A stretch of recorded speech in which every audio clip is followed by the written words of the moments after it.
আসসালামু আলাইকুম। প্রিয় দর্শক, অন্য মঞ্চের আলাপচারিতায় আপনাদের সকলকে আমন্ত্রণ জানাচ্ছি। প্রিয় বন্ধুরা, প্রীতি, সালাম এবং শুভেচ্ছা নেবেন। আজ 12ই ফেব্রুয়ারি সকাল থেকে বাংলাদেশে ভোট গ্রহণ শুরু হওয়ার কথা, কিন্তু যেহেতু এটা পৃথিবীর সেরা নির্বাচন, অলরেডি আমরা শুনতে পাচ্ছি, বিভিন্ন ভিডিও পাচ্ছি, অভিযোগ পাচ্ছি যে গতকাল সন্ধ্যা 7টা থেকেই ভোট গ্রহণ শুরু হয়ে গেছে এবং কোন কোন কেন্দ্রে ভোট গ্রহণ শেষ করে রীতিমতো রেজাল্ট শিট পর্যন্ত রেডি হয়ে আছে। ইনুস ম্যাজিক বলে কথা। এতদিন আমরা রাতের ভোটের কথা শুনেছি, বিশেষ করে 2018 সালে রাতের নাকি ভোট হয়েছিল, কিন্তু আজ অবধি আমরা একটা ভিডিও ফুটেজ পাইনি যেখানে দেখানো হচ্ছে বা দেখা যাচ্ছে যে রাতে ভোট হচ্ছে। এই অপপ্রচার যখন চলছিল, এবার আমরা হাতে নাতে প্রমাণ পাচ্ছি। আজকে আমি আপনাদের ছোট ছোট অনেকগুলো ক্লিপ দেখাবো, এই ক্লিপগুলো প্রমাণ হিসেবে থাকুক। এখন একটা নতুন সমস্যা হয়েছে যে কিছুদিন পর পর ইন্টারনেট থেকে, অনলাইন থেকে এইসব অপরাধের চিহ্ন যেসব ভিডিও আছে সেইগুলো ক্লিয়ার করা হয়, সেগুলো রিমুভ করা হয়। আপনি দেখবেন যে ইউনূস ক্ষমতা নেওয়ার পর থেকে যতগুলো মব জাস্টিস, যতগুলো অন্যায় হয়েছে, অধিকাংশ ভিডিও কিন্তু এখন আর অনলাইনে পাওয়া যায় না। তো এই যে মানে ভোটটা যে সন্ধ্যা থেকে হচ্ছে, রেজাল্ট শিট তৈরি হয়ে গেছে, আমরা যেটা আশঙ্কা করছিলাম যে এই রেজাল্ট, এই ভোটের ফলাফল আগের থেকে তৈরি হয়ে আছে, সেই আশঙ্কাটাই সত্যি হচ্ছে। গণভোটের ব্যালট পেপারও পাওয়া গেছে বেশ কিছু কেন্দ্রে, যেখানে সিল মারা হচ্ছে। সিল মারা ব্যালটের ছবি পর্যন্ত আমাদের কাছে এসেছে। তো এই যদি নির্বাচন হয় তাহলে আপনারা কি করবেন? একটা নির্বাচিত সরকারকে জঙ্গি অভ্যুত্থানের মধ্যে সরানো হলো, গণতন্ত্রের স্বপ্ন দেখানো হলো, মানবাধিকারের কথা বলা হলো, কত কিছু বলা হলো, কিন্তু তার রেজাল্ট আজকে আমরা দেখছি যে 12 তারিখের নির্বাচন, 11 তারিখ সন্ধ্যা থেকেই ভোট প্রদান শুরু। আরো খুব ইন্টারেস্টিং হলো যে কাল সারা রাত বাংলাদেশের প্রতিটি আসনে টাকা উড়েছে। একটি সূত্র আমাকে জানিয়েছে যে কাল রাতে এবং দিনে, একদিনে প্রায় 3,000 কোটি টাকার লেনদেন হয়েছে।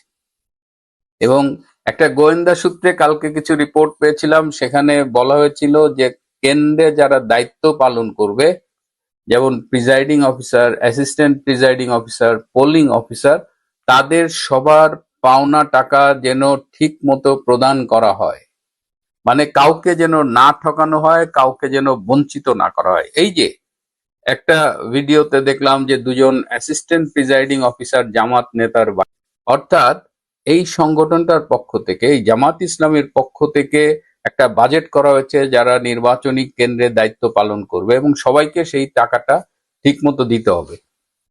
পরশুদিন আমাকে একজন চিটাগাং থেকে ফোনে বলছিলেন যে ওই আমি একটা ভিডিও করেছিলাম যে পরিবার প্রতি 15,000 টাকা দেওয়া হবে। তো সেই লোক আমাকে একটা খুব সুন্দর কথা বলেছে, খুবই মূল্যবান কথা, যে বলেছে যে জামাত বলেছে 15,000 টাকা তারা পরিবার প্রতি দেবে, তো যার কাছে এই টাকাটা দেবে জামাতের সংগঠনের, সে ঠিক যে 15,000 টাকা ওই পরিবারকে দেবে। কিন্তু এই টাকাটা যদি বিএনপির কাউকে দেয়া হতো তাহলে দেখা যেত যে সে 1,000 টাকা ওই পরিবারকে দিছে আর 14,000 টাকা তার নিজের পকেটে রেখেছে। সুতরাং জামাতের ইসলাম এই যে টাকার খেলা চলতেছে, বিএনপির অনেকেও টাকা নিয়ে ধরা পড়েছে।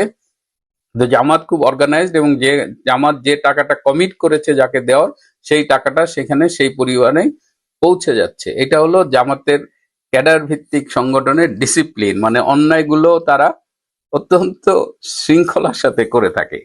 আরো নতুন কিছু বিষয়, যে জামাতের যেহেতু ক্যাডার সংখ্যা লিমিটেড, আমি আগেও বলেছি যে তাদের ক্যাডার একদম যা আছে, যেমন ধরেন চট্টগ্রামে একটা মিটিং হবে, তারা চট্টগ্রামের আশেপাশে সব জায়গা থেকে ক্যাডার আনবে। যদি চট্টগ্রামে একই সময়ে 4টা মিটিং হয় তখন কিন্তু তারা বিপদে পড়ে যায়, তখন ওই একই লোক 4 ভাগে ভাগ হয়ে যায়। তো এবার এই নির্বাচনে তাদের প্রচুর ম্যান পাওয়ার লাগছে, কিন্তু যেহেতু তাদের সদস্য সংখ্যা সব লিমিটেড, তাদের ভোটের সাপোর্ট 6-7%, সর্বোচ্চ 10%। তো এবার তারা রোহিঙ্গা শিবির থেকে প্রচুর রোহিঙ্গা ভাড়া করেছে তাদের ভোটে খাটবার জন্য। অনেক রোহিঙ্গাই ইতিমধ্যে অ্যারেস্ট হয়েছে। আর আরেকটা ইন্টারেস্টিং বিষয় যে তারা ঠিক করেছে বেশ কিছু কেন্দ্র তারা পুড়িয়ে দেবে। কেন্দ্র পুড়িয়ে এই দোষটা চাপাবে আওয়ামী লীগের উপরে, কারণ আওয়ামী লীগ নির্বাচন বর্জন করেছে এবং এর আগে আমরা দেখেছি যে বিএনপি নির্বাচন বর্জন করত। বিএনপির অবশ্য নির্বাচনের বর্জনের প্রেক্ষাপট ভিন্ন, আওয়ামী লীগকে অংশগ্রহণ করতে দেওয়া হচ্ছে না, আর বিএনপি অংশগ্রহণের সুযোগ থাকা সত্ত্বেও তারা পার্টিসিপেট করতো না, এবং বিএনপির সাথে জামাতও থাকতো। এই বিএনপি জামাত মিলে তারা ভোটের আগের দিন রাতে ব্যাপক সন্ত্রাস করতো। 2014 সালের যে নির্বাচন হয়েছিল সেখানে কয়েক হাজার স্কুল পুড়িয়ে দেওয়া হয়েছিল ভোট কেন্দ্র হবে বলে। তো এবার আওয়ামী লীগের একটা বিষয় হয়েছে, আওয়ামী লীগ ভোট বর্জন করেছে ঠিকই, কিন্তু আওয়ামী লীগ কিন্তু ভোট প্রতিহত করা বা কোনো সন্ত্রাসের দিকে যায়নি। আমি আওয়ামী লীগের অনেকের সাথে কথা বলেছি, তারা বলেছে যে আমরা ভোট বর্জন করেছি, আমরা মানুষের কাছে আহ্বান জানিয়েছি, আমরা আমাদের নেতা কর্মীদের প্রতি নির্দেশনা পাঠিয়েছি, সুতরাং আমরা আশা করি তারা ভোট দেবে না, কিন্তু আমরা কোনো সন্ত্রাসী পথে যাব না। আওয়ামী লীগ আসলে এই সন্ত্রাস, হঠকারী সিদ্ধান্ত এগুলো যায় না, এবং আওয়ামী লীগ বলেছে যে এটি আমরা রাজনৈতিকভাবেই মোকাবেলা করব। কিন্তু জামাত, যেহেতু তারা নিজেরা আগে ভাঙচুর করছে, তারা এই কেন্দ্র পোড়ায়, বেশ কয়েক জায়গায় কেন্দ্র পোড়াইছে, এবং স্বভাবতই মানুষ মনে করবে বোধহয় আওয়ামী লীগ করেছে, কিন্তু সেই কেন্দ্র পোড়াতে গিয়েও তারা ধরা পড়েছে। মানে এমনই কপাল। এখন যে আশঙ্কাটা হলো যে জামাতে ইসলামকে ক্ষমতায় আনার জন্য ডক্টর ইউনূস মরিয়া, জেনারেল ওয়াকার সেও মরিয়া, কিন্তু সে আবার তারেক রহমানের সাথে ভাঁজ খাচ্ছে, তারেক রহমানকে বোঝাচ্ছে যে স্যার আমরা আপনার সাথে আছি, কিন্তু তলে তলে জামাত। এখন ভয়টা হলো যে আলটিমেটলি যে রেজাল্টটা ডিক্লেয়ার হবে সেখানে জামাতকেই মেজরিটি আসনে বিজয়ী দেখানো হবে কি না। বিএনপি বলেছিল তারা মধ্যরাত থেকে ভোট কেন্দ্র পাহারা দেবে, কিন্তু আজকে এখন পর্যন্ত যা জানতে পারছি তাতে তো মনে হচ্ছে বিএনপির নেতাকর্মীরা বোধহয় ক্ষমতায় চলে গেছে এই আনন্দে কাল নাকে তেল দিয়ে ঘুমিয়েছে। না হলে জামাত এত এত এত অপকর্ম করলো, এর খুব কমই বিএনপি ধরতে পেরেছে। সুতরাং আপনারা রেডি থাকেন, কোক পপকর্ন এসব নিয়ে বসে থাকেন, খেলা চলছে। এবং আজকে ওরা যেটা করেছে, ওরা অপকর্মগুলো কাল রাতেই সেরে ফেলেছে। আজকে আমাদের কিছু বিদেশি পর্যটক এসেছে, পর্যটকই আমি বলি যদিও তারা নির্বাচন পর্যবেক্ষক হিসেবে এসেছে, তারা এই ঘুরবে, তাদের কোথায় কোথায় যাবে এগুলো ফিট করা আছে। তারা দেখেন একটা রিপোর্ট দিবে যে আসলেই বিশ্বের সেরা নির্বাচন করেছে ডক্টর ইউনূস। কি আর বলবো, এই হলো বাংলাদেশ, এই হলো বাংলাদেশের মানুষের কপাল। আপনাদের কপালে এই লেখা আছে। আপনারা তো শেখ হাসিনাকে সহ্য করলেন না, শেখ হাসিনাকে দেশ ত্যাগে বাধ্য করলেন, দেশটাকে স্বর্গ বানাবেন, এক ইউনূসের মতো এক ডাকাত ভণ্ড সেই লোকটাকে এনে বাংলাদেশকে ধ্বংস করলেন, এবং তার কফিনের শেষ পেরেকটা মারা হলো এই নির্বাচনে। আজকে একটি ভোট বাংলাদেশে, এটি একটি গণভোট যেটি বাংলাদেশের সংবিধানে নেই, এবং আরেকটি হচ্ছে সাধারণ নির্বাচন, যে নির্বাচনটিতে বাংলাদেশ নামে যে দেশটি স্বাধীনতায় যারা নেতৃত্ব দিয়েছে, এই দেশটিকে একটি ফকিন্নি রাষ্ট্র থেকে একটি মধ্য আয়ের দেশে উন্নত করেছে। যে দেশের মানুষে ভাত পেত না, যে দেশের মানুষের অন্ন বস্ত্র বাসস্থানের সংস্থান ছিল না, সেই দেশটিকে একটি মধ্য আয়ের দেশ করা, মাটির ঘর থেকে টিনের ঘর এবং পাকা ঘর তৈরিতে যেই দলটি এই দেশকে, এই সমাজকে নেতৃত্ব দিয়েছে, সেই আওয়ামী লীগকে বাদ দিয়ে আগামীকাল একটি নির্বাচন অনুষ্ঠিত হয়ে যাচ্ছে। তার মানে মোট জনগোষ্ঠীর 50% বাংলাদেশে যদি আপনি 1971 সাল থেকে আজকে পর্যন্ত দেখেন, বাংলাদেশে এভারেজে সবচেয়ে বেশি যে দলটি ভোট পায় সেই দলটি হচ্ছে আওয়ামী লীগ। এখন এই আওয়ামী লীগকে বাইরে রেখে ডক্টর ইউনূস, ডক্টর আসিফ নজরুলদের এই বাটপাতদের ভোটে বাংলাদেশ, এই বাটপাতদের পরিকল্পনায় বাংলাদেশে একটি ভোট হতে যাচ্ছে, যে ভোটটি মূলত গণভোট বলা যাবে না, জনভোটও বলা যাবে না, বলা যাবে একটি প্রহসনের নির্বাচন। এই দেশটিকে পরাজিত করার জন্য, এই দেশটিকে পৃথিবী থেকে বিচ্ছিন্ন করার জন্য এই নির্বাচনটি আয়োজন করা হয়েছে। তাই বাংলাদেশ আওয়ামী লীগ, মুক্তিযুদ্ধের সপক্ষের মানুষ, বাউল, বাটিয়ালি, মুর্শিদি গানের শিল্পী, বাংলাদেশের হাজার বছরের যে সাংস্কৃতিক ধারাবাহিকতার ঐতিহ্য যারা রক্ষা করে তারা পীর, মাশায়েক, অলি, গাউস, কুতুব, তারা এই নির্বাচনটিকে বর্জন করেছে। তার মানে হচ্ছে মোট জনগোষ্ঠীর অর্ধেকের বেশি ভোট যারা পায় তারা নির্বাচিত হয়, কিন্তু এবার মোট জনগোষ্ঠীর অর্ধেকের বেশি নির্বাচনে নেই। তাহলে বুঝতে পারেন এটা হচ্ছে সংখ্যালঘিষ্ঠের একটি ভোট। তো এই ভোট আপনারা বলতে পারেন যে শেখ হাসিনা যখন প্রধানমন্ত্রী হয়েছেন 2 বার, তখনও তো তিনি এই রকম বিএনপি আওয়ামী লীগ ছাড়া নির্বাচন করেছেন। কিন্তু বিষয়টাকে একটু ঠিকভাবে দেখেন, আওয়ামী লীগ কিন্তু কাউকে নির্বাচনে আসতে বাধা দেয়নি। তারা আওয়ামী লীগের অধীনে নির্বাচন করবে না বলে পণ করেছে, তাই তারা নির্বাচনে আসেনি। আর এবারের বিষয়টি কি, আওয়ামী লীগকে নির্বাচনে আসতে দেবে না। কেন দেবে না? কারণ বাংলাদেশের বেশি জনগোষ্ঠী আওয়ামী লীগের সাথে। যদি আওয়ামী লীগ নির্বাচনে আসে তাহলে যে মেটিকুলাস ডিজাইন, দেশ বিক্রির যে ষড়যন্ত্র, এই জাতিকে আবার ফকির বানানোর যে ষড়যন্ত্র, মেসকিন বানানোর যে ষড়যন্ত্র, সেই ষড়যন্ত্রটি বাস্তবায়িত হবে না। 71-এর পরাজিত শক্তিদেরকে এখানে শক্তিশালী করার যে প্রকল্প, সেই প্রকল্প শক্তিশালী হবে না। তাই আওয়ামী লীগকে বাইরে রেখেই এই নির্বাচনটি করা হচ্ছে। এখন বিষয়টা হচ্ছে আগামীকালের নির্বাচনে যেটুক হচ্ছে এটুকটি কারা জিতবে। নিশ্চিত করে আপনারা ধরে নিতে পারেন 200-রও অধিক সিট নিয়ে বিএনপি মেজরিটি পার্টি হিসেবে বেরিয়ে আসবে। কেন আসবে? 3টি কারণ। প্রথমত, ডক্টর ইউনূসের কিন্তু পালানোর পথ বন্ধ। একমাত্র বিএনপির হাতে যদি ক্ষমতা না দিতে পারে তাহলে পৃথিবীর কোথাও তিনি যেতে পারবেন না। কারণ বাংলাদেশে একটি মৌলবাদী সরকার আসুক, বাংলাদেশে একটি ধর্মাশ্রয়ী সরকার আসুক, একটি সাম্প্রদায়িক শক্তির সরকার আসুক, যারা জাহান্নামেরা জান্নাতের টিকিট বিক্রি করে সেই রকমের সরকার আসুক, যেই দলের প্রধান কোনোদিন কোনো নারী হতে পারবে না, যেই দেশের প্রধান কোনোদিন কোনো নারী হতে পারবে না, সেই রকম চিন্তা চেতনার সরকার আসুক, সারা বিশ্বের আফগানিস্তান, পাকিস্তান, ইরান এবং এই টার্কি ছাড়া আর কেউ তাদের সাথে নেই। যার কারণে এই 4টি দেশে এই ডক্টর ইউনূসের বসবাস করা সম্ভব নয়। তাই তিনি বেছে নিলেন যে বিশ্বের কোথাও গিয়ে পালাতেও যদি হয় তাহলেও বিএনপিকে ক্ষমতায় আনতে হবে। এক। দ্বিতীয়ত, বাংলাদেশের যে সেনাবাহিনী, এই সেনাবাহিনীর সাথে কিন্তু ভারতের সার্বক্ষণিক একটা যোগাযোগ আছে। ভারত আলটিমেটাম দিয়ে বলেছে, হয় সুষ্ঠু নির্বাচন করো, জনগণের মানুষকে ভোট দাও, না হয় যুদ্ধ করো। এইরকম একটা পরিস্থিতিতে আর্মি দেখলো যে না, এই দেশকে, এই সমাজকে বাঁচাতে হলে আমরা এই দেশে কোনো মৌলবাদী, ধর্মাশ্রয়ী, সাম্প্রদায়িক এবং পাকিস্তান আফগানিস্তানের মডেলের কোনো শক্তিকে নির্বাচনে নিয়ে আসতে পারি না। তাই আর্মিও সিগন্যাল দিয়েছে কাদের পক্ষে? বিএনপির পক্ষে। এখন প্রথম আলোটা আজকে একটু উল্টিয়ে দেখেন, দেখবেন কোথায় কোথায় জামাতের লোক টাকা নিয়ে ধরা পড়ছে, সেটা কিন্তু প্রথম পাতায় বড় করে করে কিন্তু হিসাব দিচ্ছে। আর অন্যদিকে বিএনপির পক্ষে কিন্তু লেখা শুরু করেছে।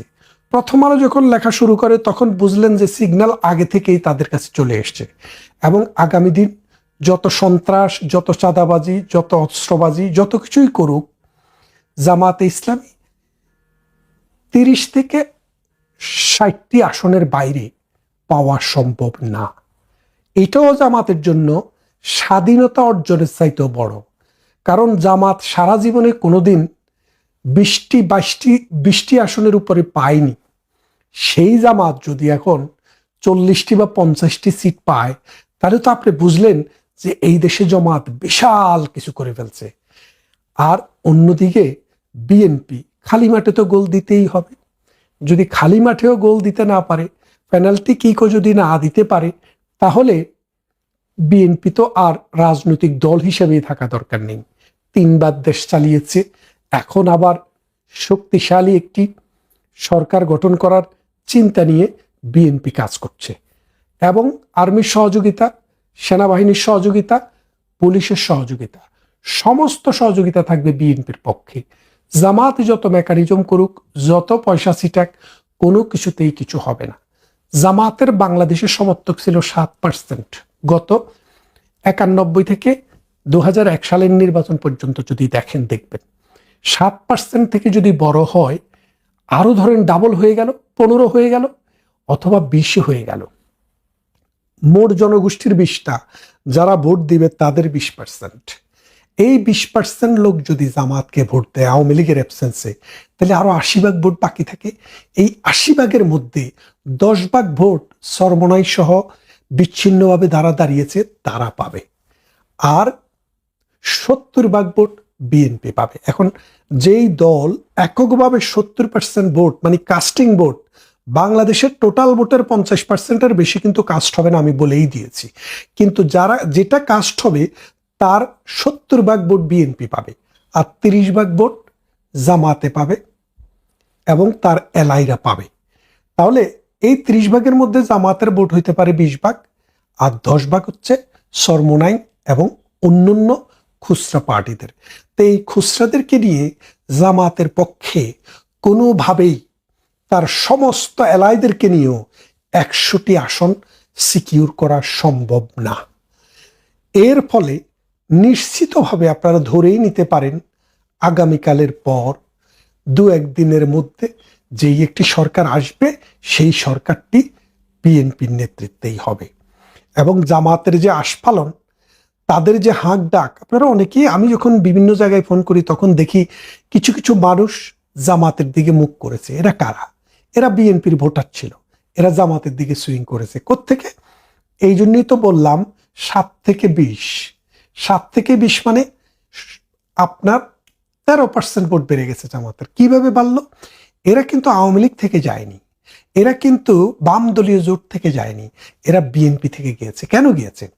কারণ বিএনপি যখন গঠিত হয় ওই 1978, 76, 77, 78, 79 সালের দিকে, যখন বিএনপি আস্তে আস্তে ফর্ম হয়, বড় হয়, তখন মূলত জামাত পাকিস্তানি ধারার মানুষদেরকে নিয়ে তৈরি করেছিলেন বিএনপি।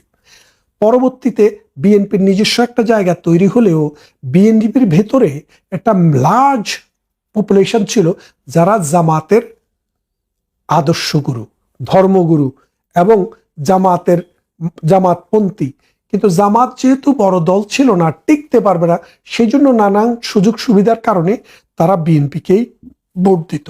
এবার যখন জামাতে ইসলামী দেখলো যে হম্বিতম্বি তারা করছে এবং বিএনপিকে প্রেসার দেওয়ার চেষ্টা করছে, আওয়ামী লীগের অ্যাবসেন্সে তারা ধরেই নিয়েছে তারা ক্ষমতায় চলে আসছে, তাই তাদের এই ঘরের ছেলেরা ঘরে ফিরে গেছে, যার কারণে বিএনপিতে ভোট কমলো আর জামাতে ভাললো।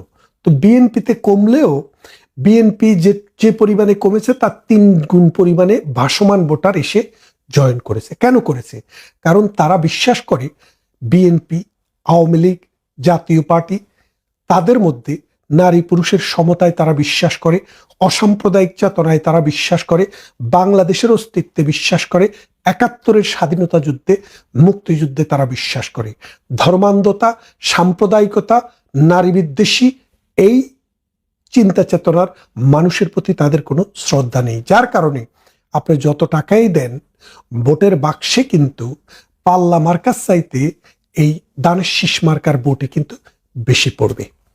কাল আপনারা যখন ভোট দিয়ে আসবেন, সন্ধ্যার পর থেকে আস্তে আস্তে ভোট আসা শুরু করবে, সেই ভোটে আপনারা দেখতে পারবেন আমার অ্যানালাইসিসটি কতটি সঠিক আর কতটি ব্যাঠিক। এবং আরো একটি কথা বলে রাখি যে বাংলাদেশের আগামীকালের যে নির্বাচন, এই নির্বাচনটি বাংলাদেশের রাজনৈতিক অস্থিতিশীলতা, অর্থনৈতিক অস্থিতিশীলতা, বিশ্ব থেকে বিচ্ছিন্ন হয়ে যাওয়ার যে একটা অবস্থান, এই অবস্থান থেকে বাংলাদেশকে মুক্তি দেবে না। এই যে সরকারটি আসবে, এটা জনগণের ম্যান্ডেট হবে না, এটা জনগণের গণতন্ত্রের প্রতিফলন হবে না, এটা হবে একটা ম্যাটিকুলাস ডিজাইনের অংশ হিসেবে ডক্টর ইউনূসের যে বাংলাদেশের সর্বোচ্চ লুটে বাংলাদেশকে বিদেশিদের হাতে তুলে দিয়ে যে প্রকল্প তিনি নিয়েছেন, সেই প্রকল্প থেকে শুধুমাত্র তিনি চলে যাওয়ার একটা পথ করা, আর কিছুই না। তারেক রহমান দীর্ঘদিন বিদেশি ছিলেন, 17 বছর পরে দেশে গিয়ে এই দেশকে কি দিবেন, কি চালাবেন আমরা জানি না।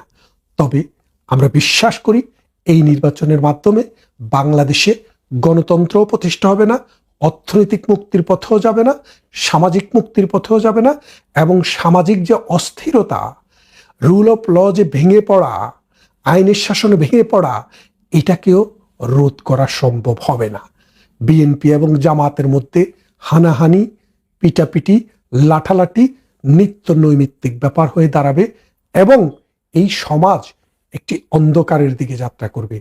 আমরা আশা করি সমাজের সুস্থ বুদ্ধিসম্পন্ন মানুষ তার বিবেক বিবেচনা খরচ করে এই দেশ, এই সমাজকে সামনে নিয়ে যাওয়ার চেষ্টা করবেন।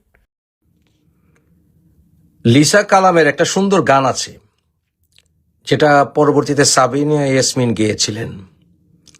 সে গানটা হচ্ছে, যদি রাত পোহালে দেখো বঙ্গবন্ধু মরে নাই।